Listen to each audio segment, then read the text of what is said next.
ओम नमः शिवाय। आज हम श्रावण मास के 7वें अध्याय का रसपान करेंगे। अगर आपको हमारे चैनल की कथाएं अच्छी लगे तो प्लीज हमें कमेंट में जरूर बताइएगा और हमारे चैनल को बहुत सारा प्यार दीजिएगा। भगवान शंकर ने संत कुमार से कहा, अब मैं तुम्हें मंगलवार व्रत कथा का महात्म्य सुनाता हूँ। ध्यान पूर्वक सुने। इस व्रत को मंगलागौरी व्रत भी कहते हैं। इसके करने से वेद्य के भोग का नाश होता है। विवाह के पश्चात 5 वर्ष तक इस व्रत को करना चाहिए। विवाह के पश्चात पहले श्रावण शुक्ल पक्ष के पहले मंगलवार को इस व्रत का आरंभ करना चाहिए। पुष्प मंडल का निर्माण कर उसे केले के स्तंभों से सुशोभित करना चाहिए। उसे अनेक प्रकार के फलों तथा रेशमी कपड़ों से विभूषित करना चाहिए। मंडप में देवी के सोने की प्रतिमा अथवा किसी भी धातु की प्रतिमा बनाकर स्थापित करनी चाहिए। इस प्रतिमा को मंगल गौरी का पोषोड उपचारों से 16 ध्रुव दलों से 16 चिड़चिड़वा दलों से 16 चावल तथा 16 चने की दालों से अर्चना करनी चाहिए। 16 बत्तियों वाले दीपक या 16 दीपक जलाकर भक्ति पूर्वक दही चावल आदि अर्पण कर देवी के निकट सिल लोढ़ा रखना चाहिए। इस तरह विवाह उपरांत 5 वर्ष तक इस व्रत को करना चाहिए। 5 वर्ष के पश्चात उद्यापन कर माता को बयाना दे देना चाहिए। अब मैं तुम्हें बयाने के बारे में बताता हूँ। मंगला गौरी की एक पल सोने की प्रतिमा या अपनी इच्छा अनुसार सोने की प्रतिमा बनवाएं। अपनी सामर्थ्य के अनुसार सोने अथवा चांदी से निर्मित घड़े को चावल से भर कर दें। इसके ऊपर पहनने वाले वस्त्र जैसे कोई भी वस्त्र, साड़ी, ब्लाउज आदि रखें। इसके ऊपर मंगला गौरी की प्रतिमा भी रखें। देवी के समीप सिलोड़ा रखें। सिलोड़ा सोने या चांदी का होना चाहिए। इस प्रकार माता के लिए बयाना दे देना चाहिए। इसके बाद 16 सुहागने ब्राह्मणियों को भोजन करवाना चाहिए। इस प्रकार व्रत करने से मात्र से 7 जन्मों तक सौभाग्य अटल रहता है। ब्रह्मापुत्र संत कुमार ने भगवान शंकर से पूछा, इस व्रत को पहले किसने किया और इसका क्या फल है? भगवान शंकर ने बताया, पूर्व काल में कुरवी देवी के श्रुतकीर्ति नाम का राजा रहता था। वह शास्त्रों का ज्ञाता था। उसका कोई भी शत्रु नहीं था। वह 64 कलाओं से ज्ञाता, धनुर्विद्या में निपुण था।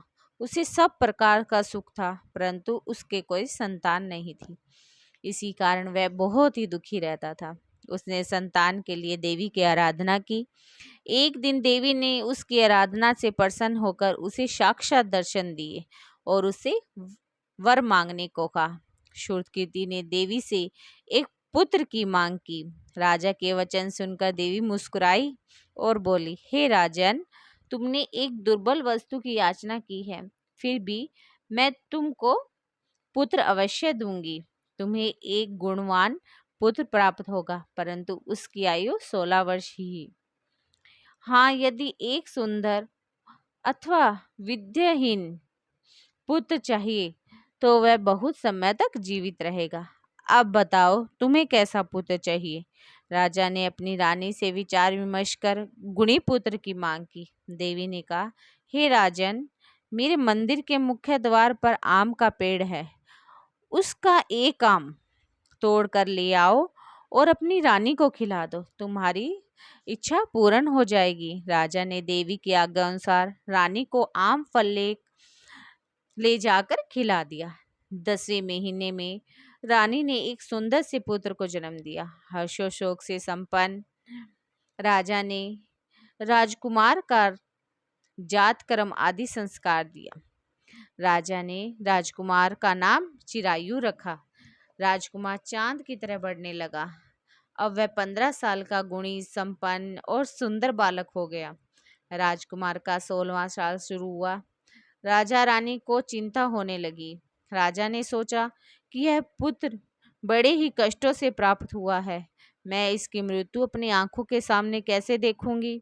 यह सोचकर राजा ने राजकुमार चिरायु को उसके मामा के साथ काशी भेजने का निश्चय किया। रानी ने अपने भाई से कहा, तुम कपटी का भोज भेष बनाकर राजकुमार को अपने साथ ले जाओ। मैंने इसके जन्म से पूर्व भगवान मृत्युंजय से प्रार्थना की थी कि हे विश्वदेव, पुत्र की प्राप्ति पर जगत पिता की यात्रा के लिए इसे मैं भेज दूंगी, इसीलिए तुम इसे काशी ले जाओ। इसकी रक्षा का भार अब मैं तुम्हारे कंधे पर देती हूँ। अपनी बहन की आज्ञा मानकर वह राजकुमार चिरायु को काशी ले गया। कई दिन की यात्रा के बाद वे आनंद नगर पहुंचे। आनंद नगर का एक राजा, जिसका नाम वीरसेन था, राजा के सर्वगुण संपन्न रूपलान्य वाली मंगल गौरी नाम की एक राजकुमारी थी। उस समय वह राजकुमारी सखियों सहित बगीचे में खेल रही थी। वहीं उसी समय वहां चिरायु और उसके मामा पहुंचे। वे दोनों बालिकाओं की क्रीड़ा देखने के लिए वहां रुक गए। राजकुमारी की सहेलियों में से एक सहेली ने क्रोध में भरकर राजकुमारी चिरायु को रंडा कहा। राजकुमारी ने अपनी सहेलियों से कहा, हे सखी, तुम ध्रुव वचन क्यों बोल रही हो? मेरे साथ अयोग्य वाणी बोलने वाली कोई भी नहीं है। देखो, मंगला गौरी के प्रसाद एवं मंगला गौरी व्रत के प्रभाव से मेरे हाथों से जिसके माथे पर चावल गिर जाए, उसके साथ मेरा विवाह हो जाने पर यदि वह अल्प आयु वाला है तो वह चिरायु हो जाएगा। इसके बाद सब बालिकाएं अपने अपने घर को चली गई। राजकुमारी भी राजमहल में लौटी। उस दिन राजकुमारी मंगला गौरी का विवाह बलिक देश के राजा दृढ़धर्मा के पुत्र सुकेत के साथ होने वाला था, परंतु सुकेत मूर्ख, कुरूप और बहरा था। इस बात का पता राजा भीमसेन को नहीं था।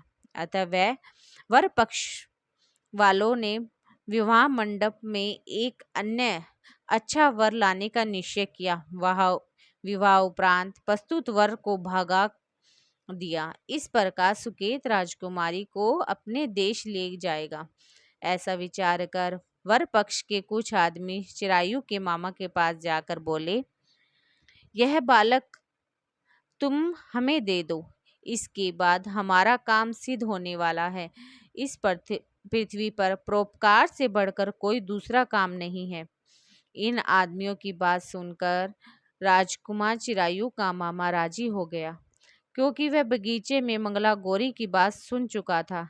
वह उन आदमियों से बोला, आप लोग इस लड़के को क्यों लेना चाहते हो? विवाह के लिए वस्त्र गहने तो मांगे जा सकते हैं, लेकिन वर थोड़ी ना मांगा जा सकता है। फिर भी आपकी बात रखते हुए लड़का आपके साथ भेज रहा हूँ।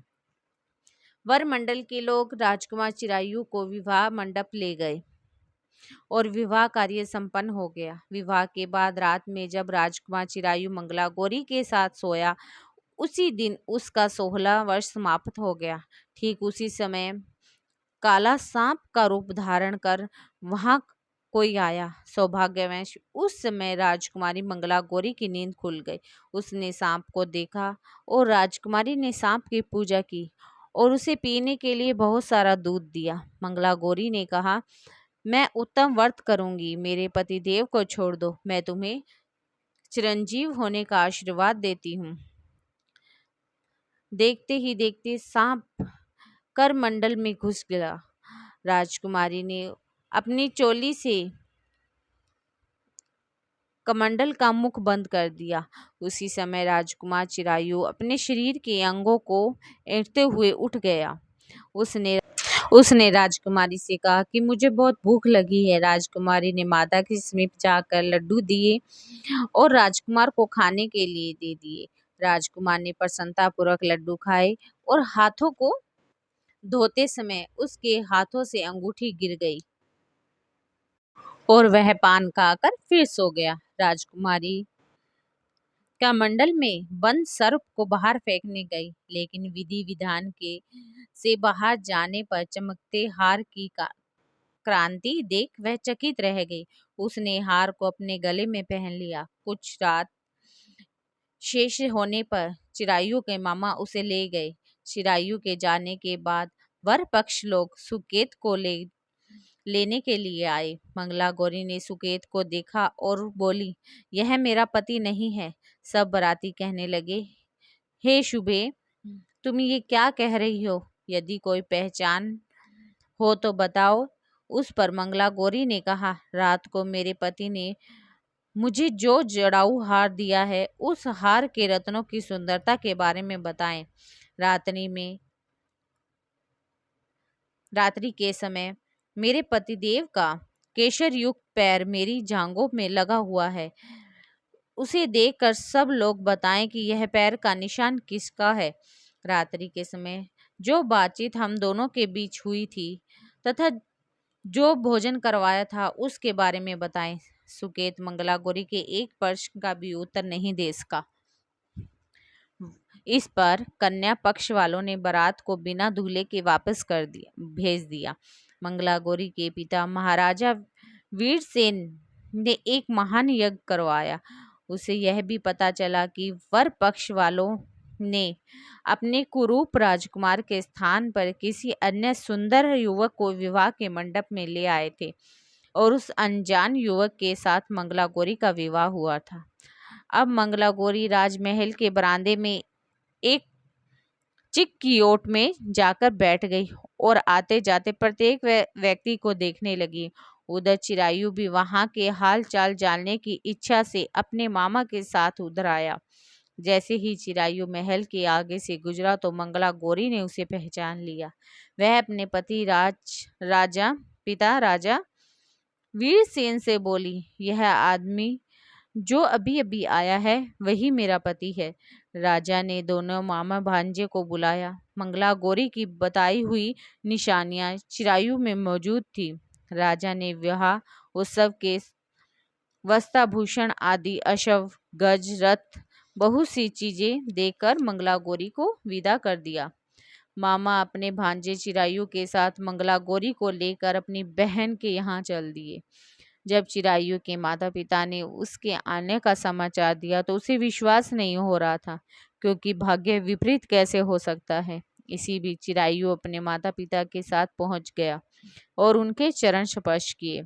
पुत्र वधू को सास की अपनी गोदी में बैठाकर सब बातें पूछी। मंगला गौरी ने उसको व्रत महात्म्य तथा पिछला समस्त घटनाक्रम बतलाया। मंगला गौरी के कारण ही तभी से यह व्रत मंगला गौरी के नाम से प्रसिद्ध हो गया।